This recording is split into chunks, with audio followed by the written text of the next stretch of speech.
Back to the class. हम topic कर रहे थे rules of debit and credit and आज की क्लास लास्ट क्लास होने वाली है। इस टॉपिक पे मैक्सिमम टॉपिक्स हम कवर कर चुके हैं। ओके, तो चलो आज की वीडियो स्टार्ट करते हैं। Consider the following statements regarding a loan received in cash and the statements are cash account is debited, loan account is credited, the transaction increase both asset and a liability and loan received is treated as a business income. जब business को cash में loan receive होता है तो business के पास cash increase हो जाता है। कैश एक एसेट है और एसेट इंक्रीज़ होने पर डेबिट की जाती है, इसलिए statement 1 cash account is debited is correct and second one is loan account is credited. ये स्टेटमेंट भी बिल्कुल करेक्ट है। Loan account is credited because loan asset की लायबिलिटी है और लायबिलिटी इंक्रीज़ होने पर क्रेडिट हो जाती है। And third one is the transaction increases both an asset and a liability। Third statement भी बिल्कुल करेक्ट है। इस ट्रांजेक्शन से एसेट यानी कैश भी इंक्रीज़ हो रहा है और लायबिलिटी भी यानी लोन भी इंक्रीज़ हो रहा है, right. And fourth one is loan received is treated as business income. ये स्टेटमेंट इनकरेक्ट है। लोन रिसीव्ड बिज़नेस की इनकम नहीं होती, ये एक लायबिलिटी होती है क्योंकि फ्यूचर में हमें लोन रीपे करना होता है। एंड आपको बता दूं इसकी जो जर्नल एंट्री बनेगी वो बनेगी cash account debit to loan account, right. तो हमारा करेक्ट आंसर है option B, statement 1, 2 and 3 only. Next question है हमारे पास, a business repays part of a bank loan in cash. Consider the following statement and the statements are loan account is debited, cash account is credited, the liability decreases and fourth one is repayment of principal is treated as an expense। अगर business bank loan का कुछ portion cash में repay करता है तो loan की liability decrease होती है। लायबिलिटी डिक्रीज़ होने पर डेबिट किया जाता है, इसलिए लोन अकाउंट डेबिट होगा।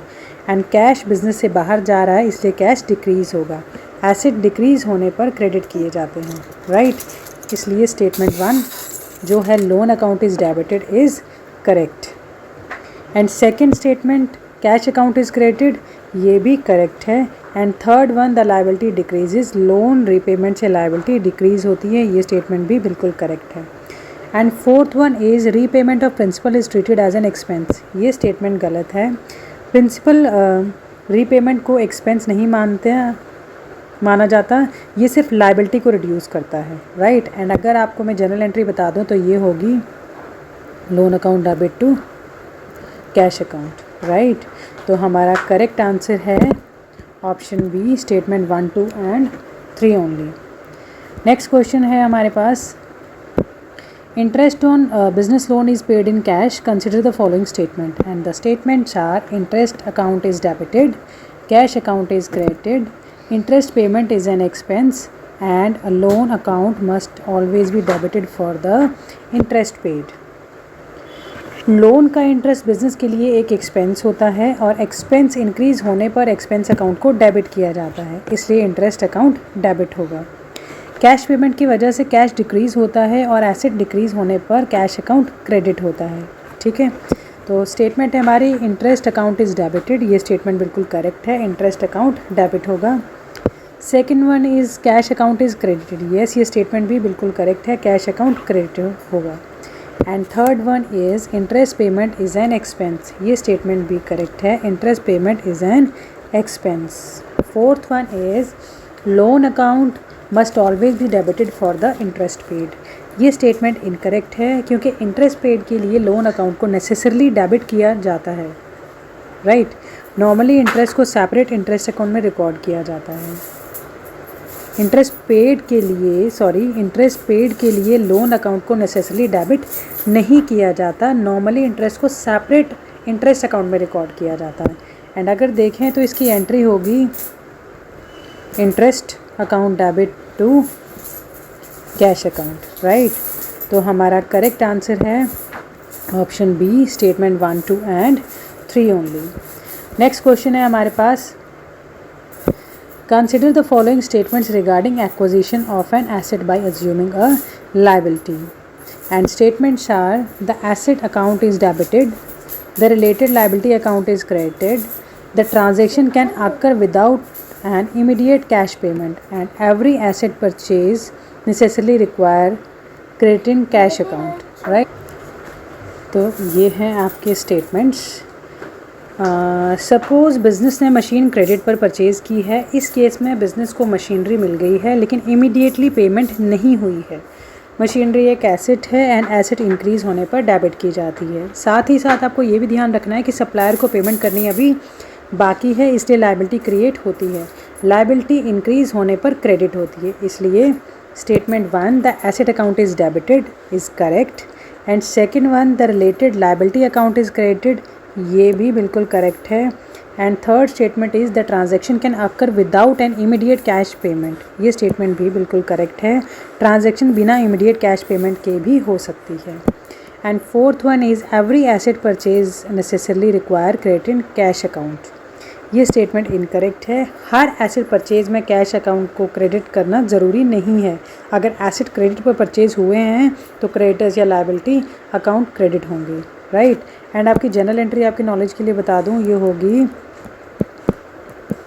Machinery account debit to creditors या सप्लायर्स अकाउंट। तो हमारा करेक्ट आंसर है option B, statement 1, 2 and 3 only. Next question that we have is a business receives cash from a debtor who was previously recorded as a receivable. Consider the following statements. And statements are cash account is debited, debtor account is credited, and total asset remain unchanged immediately from this collection, assuming no discount. And fourth one is the transaction creates new revenue. Right? मान लीजिए एक customer मतलब एक debtor से 10,000 receive हुए हैं और उस कस्टमर का अमाउंट पहले से ही रिसीवेबल के रूप में रिकॉर्डेड था, ठीक है। कैश बिजनेस में आ रहा है, इसलिए कैश एक एसेट है और एसेट इंक्रीज़ होने पर डेबिट होगा। एंड कस्टमर से अमाउंट रिसीव होने के बाद उस डेटर का रिसीवेबल अमाउंट भी डिक्रीज़ हो जाएगा, डेटर अकाउंट को क्रेडिट किया जाएगा, ठीक है। तो first statement cash account is debited, ये बिल्कुल करेक्ट है, कैश अकाउंट डेबिट होगा। Debtor account is credited, yes, this statement is also correct, debtor account is credited. And third one, total asset remain unchanged immediately from this collection assuming no discount, ये statement भी बिल्कुल correct है। total asset immediately unchanged रहते हैं, cash 10,000 increase होता है while debtors या receivable 10,000 decrease हो जाते हैं, ठीक है। And fourth one is the transaction creates new revenue, incorrect, ये स्टेटमेंट रॉन्ग है। ये कलेक्शन प्रीवियसली रिकॉर्डेड रिसीवेबल का ही था, इसलिए इस स्टेज पर ये न्यू रेवेन्यू क्रिएट नहीं होता।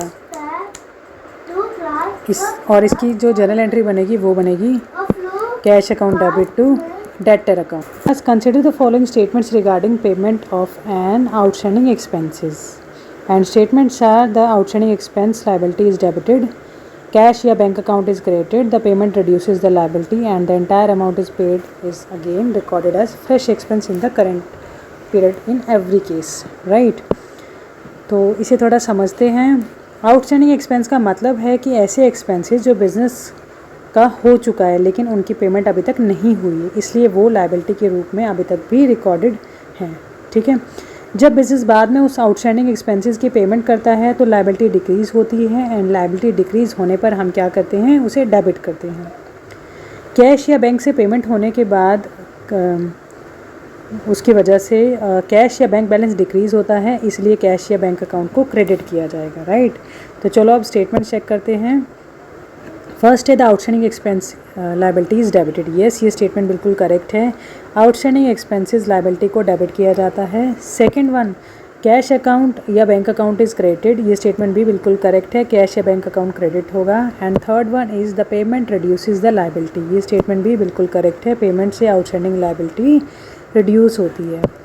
फोर्थ स्टेटमेंट है the entire amount paid is again recorded as a fresh expense in the current period in every case, ये स्टेटमेंट बिल्कुल इनकरेक्ट है। अमाउंट पेड होकर हर केस में फ्रेश करंट एक्सपेंसेस नहीं माने जाते क्योंकि एक्सपेंसेस पहले ही रिकॉग्नाइज हो चुके होते हैं, ठीक है। और इस केस में आपकी जनरल एंट्री क्या बनती है, आउटस्टैंडिंग एक्सपेंसेस टू कैश या बैंक अकाउंट, राइट। और तो हमारा करेक्ट आंसर है option B, statement 1, 2 and 3 only. Next question है हमारे पास, consider the following statements regarding income received in advance and the statements are, income received in advance is initially treated as liability, cash या bank account is debited when the amount is received, income received in advance account is credited, the entire amount is necessarily treated as current period income immediately, right. तो income received in advance का मतलब है business को पैसा पहले मिल गया है लेकिन उसके अगेंस्ट सर्विसेज या इनकम अर्न नहीं हुई है, इसलिए इनिशियली इसे इनकम नहीं बल्कि लायबिलिटी माना जाता है।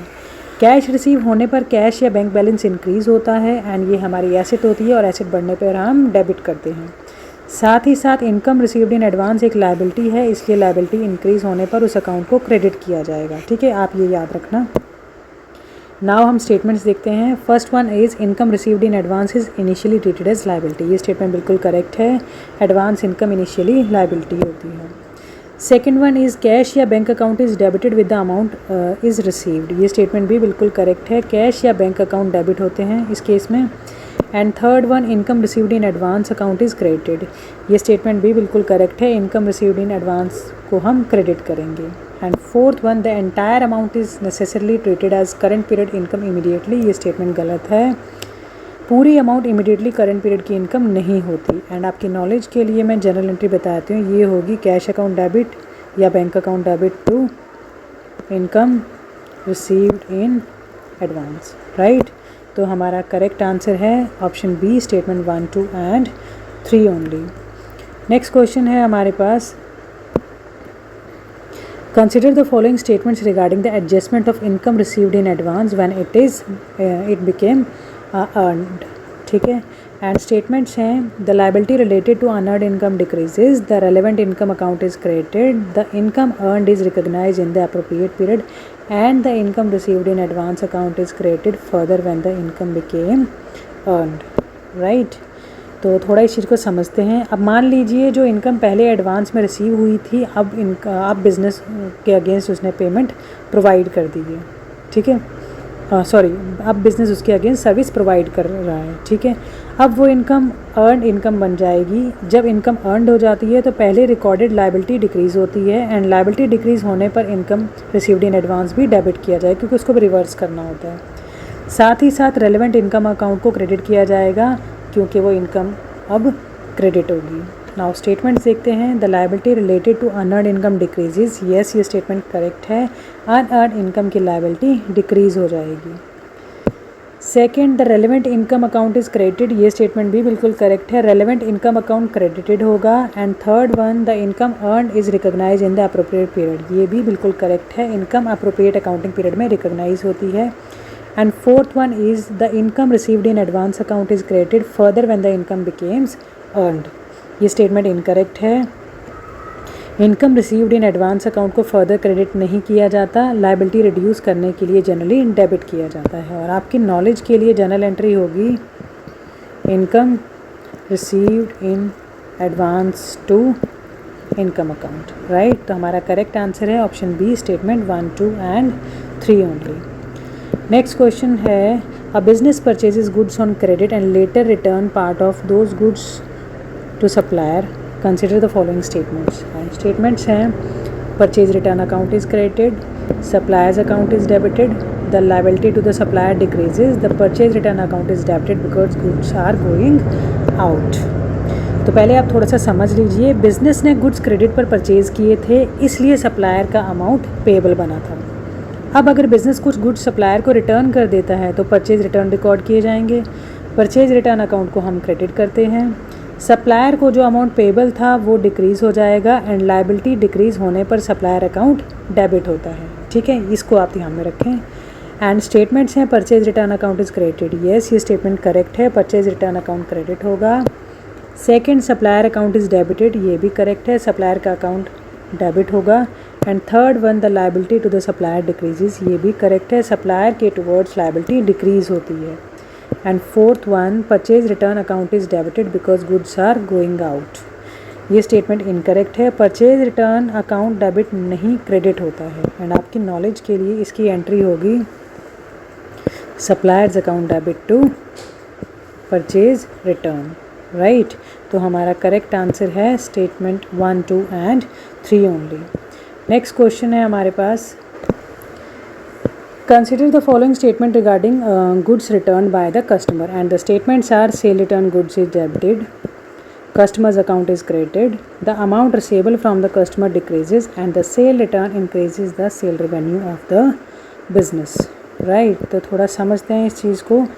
जब कस्टमर बिजनेस को प्रीवियसली सोल्ड गुड्स रिटर्न करता है, इसे सेल रिटर्न कहते हैं। एंड सेल रिटर्न अकाउंट एक डेबिट बैलेंस वाला अकाउंट होता है, इसलिए सेल रिटर्न होने पर सेल रिटर्न अकाउंट डेबिट किया जाता है। अगर कस्टमर ने गुड्स क्रेडिट पर परचेज़ किए थे और उसे कस्टमर ने रिसीवेबल अमाउंट डिक्रीज़ हो जाएगा, इसलिए कस्टमर अकाउंट क्रेडिट हो जाएगा, ठीक है। अब स्टेटमेंट 1 देखते हैं, sales return account is debited, ये स्टेटमेंट करेक्ट है, सेल रिटर्न अकाउंट डेबिट होगा। Second, customer account is credited, yes ये स्टेटमेंट भी करेक्ट है, कस्टमर अकाउंट का क्रेडिट होगा। And third one, the amount receivable from the customer decreases, ये भी सही है, कस्टमर का अमाउंट डिक्रीज़ होगा receivable. And fourth, sale return increases the sale revenue, ये स्टेटमेंट इनकरेक्ट है, सेल रिटर्न सेल्स की रेवेन्यू को इंक्रीज़ नहीं रिड्यूस करते हैं। और आपकी नॉलेज के लिए इसकी जर्नल एंट्री होगी sales return account debit to customer account, right. तो हमारा करेक्ट आंसर है option B, statement 1, 2 and 3 only. Next question है हमारे पास, consider the following statements regarding a cash purchase of goods and the statements are purchase goods account is debited, purchase account is debited, cash account is credited, the transaction reduces cash and purchase account is credited because goods enters the business। जब business cash में goods purchase करता है तो purchase account को debit किया जाता है, because purchase business के ट्रेडिंग गुड्स के रिलेटेड एक्सपेंसेस नॉमिनल अकाउंट की ट्रीटमेंट में आते हैं, राइट। एंड कैश पेमेंट होने की वजह से बिज़नेस का कैश डिक्रीज़ हो जाता है एंड एसेट इंक्रीज़ होने पर कैश अकाउंट क्रेडिट होता है, ठीक है। एसेट डिक्रीज़ होने पर कैश अकाउंट क्रेडिट होता है। नाउ स्टेटमेंट चेक करते हैं, परचेज अकाउंट इज़ डेबिटेड, ये स्टेटमेंट सही है, परचेज अकाउंट डेबिट होगा। Second, cash is credited, yes cash account भी क्रेडिट होगा। And third, the transaction reduces cash, ये भी करेक्ट है, कैश पेमेंट से कैश रिड्यूस होता है। Fourth one, purchase account is credited because goods enters the business, ये स्टेटमेंट गलत है, परचेज अकाउंट को डेबिट किया जाता है, क्रेडिट नहीं, ठीक है। तो इसकी जर्नल एंट्री होगी purchase account debit to cash and हमारा करेक्ट आंसर है option B, statement 1, 2 and 3 only. Next question है, consider the following statements regarding the purchase of office furniture on credit and statements are furniture account is debited, creditor account is credited, furniture is a business asset, since no cash is paid immediately no accounting entry is required। Office furniture business के लिए एक fixed asset है, जब furniture credit पर purchase किया जाएगा तो furniture business में आएगा, फर्नीचर इंक्रीज़ हो जाएगा। एसेट इंक्रीज़ होने पर फर्नीचर अकाउंट को डेबिट किया जाएगा। कैश इमीडिएटली पे नहीं हुआ है लेकिन क्रेडिटर को टुवर्ड्स लाइबिलिटी क्रिएट हो गई है, तो लाइबिलिटी भी इंक्रीज़ होगी, क्रेडिटर का अकाउंट क्रेडिट किया जाएगा, ठीक है, इसे आप याद रखना। स्टेटमेंट्स देखते हैं, furniture account is debited, correct, जैसा कि हमने पढ़ा अभी, फर्नीचर अकाउंट डेबिट होगा। Second, creditor account is credited, ये भी बिल्कुल करेक्ट है, क्रेडिटर का अकाउंट हम क्रेडिट करेंगे। And third, furniture is a business asset, ये भी बिल्कुल करेक्ट है, फर्नीचर हमने ख़रीदा है बिजनेस यूज़ के लिए, बिजनेस एसेट है। And fourth one, since no cash is paid immediately no accounting entry is required, ये बिल्कुल गलत है, क्रेडिट ट्रांजैक्शन होने पर भी अकाउंटिंग एंट्री रिक्वायर होती है और अकाउंटिंग एंट्री होगी हमारी furniture account debit to creditor account, right. तो हमारा करेक्ट आंसर है option B, statement 1, 2 and 3 only. Next है, consider the following statement regarding the sale of an asset at a price lower than its book value. Statements are, cash account debit या bank account debit is debited with the amount received, the asset account is credited to remove its book value, the difference represents the loss on disposal and the loss on disposal is credited to profit and loss account, ठीक है। थोड़ा इसको समझते हैं, अगर कोई asset जिसकी book value, अगर कोई एसेट उसकी बुक वैल्यू से कम प्राइस पर सेल होती है तो बिज़नेस को लॉस होता है, इतना आप समझ लें। सपोज़ एसेट की वैल्यू 50,000 है और वो 40,000 में सेल हुई है, ठीक है। कैश में 40,000 रिसीव होगा, इसलिए कैश या बैंक अकाउंट डेबिट होगा 40,000 से। एंड एसेट को बुक से रिमूव करना है, इसलिए एसेट अकाउंट को उसकी बुक वैल्यू से क्रेडिट किया जाएगा। And difference 10,000 loss on disposal होगा, राइट। एंड अब स्टेटमेंट चेक करते हैं। First statement is correct, cash और बैंक अकाउंट डेबिट होंगे अमाउंट रिसीव्ड से। Second statement is also correct, asset account credit to remove its book value. Third is also correct, book value से कम sale होने पर loss होगा। And fourth one is the loss on disposal is credited to profit and loss account, ये incorrect है।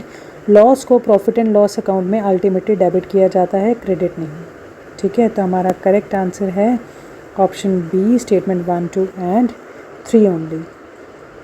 और आपकी knowledge के लिए इसकी एंट्री बता दूं, ये होगी cash account debit, loss on sale of fixed asset to asset account, ठीक है।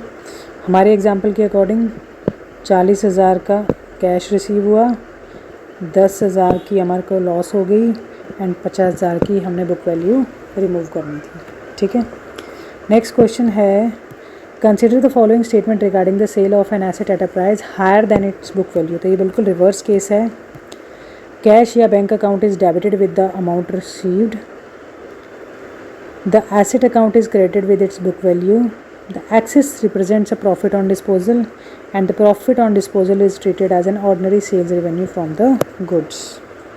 अगर एसेट को उसकी बुक वैल्यू से हायर पर सेल किया जाए तो बिजनेस को प्रॉफिट होता है। एंड सपोज एसेट की बुक वैल्यू 50,000 है एंड वो 60,000 में सेल हुई, तो कैश या बैंक में 60,000 रिसीव होगा, इसलिए कैश या बैंक डेबिट होंगे 60,000 से। एंड एसेट को बुक से रिमूव करना है, इसलिए एसेट अकाउंट 50,000 से क्रेडिट किया जाएगा एंड डिफरेंस 10,000 का प्रॉफिट ऑन डिस्पोजल होगा, राइट। तो स्टेटमेंट 1 बिल्कुल करेक्ट है, कैश और बैंक अकाउंट डेबिट होंगे। सेकेंड भी करेक्ट है, एसेट अकाउंट क्रेडिट किया जाएगा विद बुक वैल्यू। थर्ड भी करेक्ट है, excess over book value represent profit. And fourth बिल्कुल इनकरेक्ट है, एसेट डिस्पोजल का profit ordinary sale revenue from goods नहीं होता, ये प्रॉफिट ऑन सेल या डिस्पोजल ऑफ एसेट होता है, ठीक है। तो हमारा करेक्ट आंसर है option B, statement 1, 2 and 3 only. Next है, consider the following statement regarding drawings made by check, and the statements are drawing account is debited, bank account is credited, drawing reduces owner's equity, drawings are treated as an operating expense of the business। Drawing का मतलब है कि owner का business से personal use के लिए cash या other asset withdraw करना। जब ओनर चेक के थ्रू बिजनेस के बैंक अकाउंट से पर्सनल पर्पस के लिए अमाउंट विड्रॉ करता है तो ड्राइंग अकाउंट डेबिट होते हैं, ये हमने बहुत बार पढ़ चुके हैं, right. And bank balance decrease होने के कारण बैंक अकाउंट क्रेडिट होता है। ड्राइंग बिजनेस का एक्सपेंस नहीं है, ये बिजनेस ओनर की कैपिटल इक्विटी से रिड्यूस होगा, राइट। आप इतना समझ गए हो तो स्टेटमेंट 1 बिल्कुल करेक्ट है, ड्राइंग अकाउंट डेबिट होगा। स्टेटमेंट 2 भी करेक्ट है, बैंक अकाउंट क्रेडिट होगा। एंड स्टेटमेंट 3 भी करेक्ट है, ड्राइंग ओनर्स इक्विटी को रिड्यूस करता है। एंड फोर्थ इनकरेक्ट है, ड्राइंग ऑपरेटिंग एक्सपेंस नहीं है। और आपकी नॉलेज के लिए मैं जनरल एंट्री बता दूँ, ये होगी drawing account debit to bank account, ठीक है। और हमारा करेक्ट आंसर है option B, statement 1, 2 and 3 only. Next question है हमारे पास, consider the following statement regarding salary paid to an employee, and the statements are salary account is debited, cash या bank account is credited, salary is an expense for the business and salary account is credited because of employee received the amount। जब business employ को salary पे करता है तो salary business के लिए एक एक्सपेंस होती है एंड एक्सपेंस इंक्रीज होने पर सैलरी अकाउंट को डेबिट किया जाता है। सैलरी कैश या बैंक से पे करनी है, इसलिए बिजनेस का कैश या बैंक बैलेंस डिक्रीज होगा, यानी एसेट डिक्रीज होने पर कैश या बैंक बैलेंस को क्रेडिट किया जाएगा। नाउ स्टेटमेंट्स देखते हैं। पहला स्टेटमेंट भी सही है, सैलरी अकाउंट डेबिट होगा। दूसरा भी सही है, कैश या बैंक क्रेडिट होगा। तीसरा भी सही है, salary is a business expense. And fourth one is incorrect, salary account credit नहीं होता, एक्सपेंस को डेबिट किया जाता है। एंड आपकी जनरल एंट्री बता दूं, ये होगी salary account debit to cash या बैंक। तो हमारा करेक्ट आंसर है option B, statement 1, 2 and 3 only. Next question है हमारे पास, consider the following statements regarding commission paid to an agent, and the statements are commission paid account is debited, cash या bank account is credited when payment is made, commission paid is an expense and commission paid account is credited because cash goes out, right. तो चलो इस चीज़ को समझते हैं। Agent को commission पे करना बिजनेस के लिए एक बिजनेस एक्सपेंस है। एक्सपेंस इंक्रीज़ होने पर कमीशन पेड अकाउंट डेबिट होता है एंड पेमेंट कैश या बैंक से होने पर कैश या बैंक डिक्रीज़ होते हैं, इसलिए कैश और बैंक अकाउंट क्रेडिट होगा, राइट। तो चलो स्टेटमेंट चेक करते हैं। फर्स्ट स्टेटमेंट सही है, कमीशन पेड अकाउंट डेबिट होगा। सेकंड स्टेटमेंट भी सही है, कैश या बैंक अकाउंट क्रेडिट होगा। एंड थर्ड स्टेटमेंट भी सही है, commission paid is an expense. And fourth incorrect है, कैश आउटफ्लो होने की वजह से कमीशन अकाउंट क्रेडिट नहीं होता, कमीशन एक्सपेंस होने के कारण डेबिट होता है, राइट। तो हमारी जर्नल एंट्री होती है कमीशन पेड टू कैश या बैंक, ठीक है। तो हमारा करेक्ट आंसर है option B, statement 1, 2 and 3 only. Next question है हमारे पास, consider the following statements regarding the effects of a transaction on the accounting equation, and the equation statements are: payment of a creditors decreases cash and decreases liability, purchase of an asset for the cash increases one asset and decreases another, introduction of capital in cash increases both assets and owner's equity, and every transaction necessarily changes the total amount of assets, right। चलो समझते हैं। इस question में हमारी transaction का effect accounting equation पर समझना है, ठीक है। तो आपको पता है अकाउंटिंग इक्वेशन हमारी क्या थी, asset is equal to liability plus capital, ठीक है।